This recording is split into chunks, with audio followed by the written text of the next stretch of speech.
રાજકોટ જિલ્લાના ઉપલેટા તાલુકાના લાટ સહકારી મંડળી ખાતે લાટ સેવા સહકારી મંડળીની 46મી વાર્ષિક સાધારણ સભા યોજવામાં આવી હતી.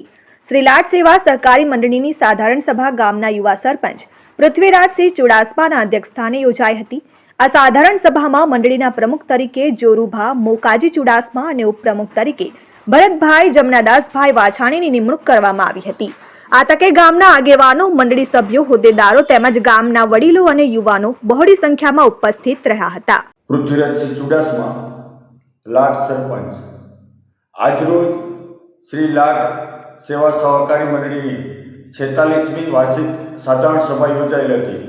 આ વાર્ષિક સાધારણ સભામાં સર્વાનુમતે શ્રી લાટ સેવા સહકારી મંડળીના પ્રમુખ તરીકે જોરુભા મોકાજી ચુડાસમા તેમજ ઉપપ્રમુખ તરીકે ભરતભાઈ જમનાદાસ વાછાણીની વરણી કરવામાં આવેલ છે.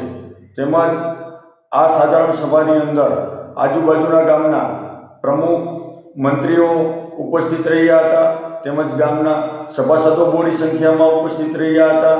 વિપુલ ધામેચા, RN ન્યૂઝ, ઉપલેટા.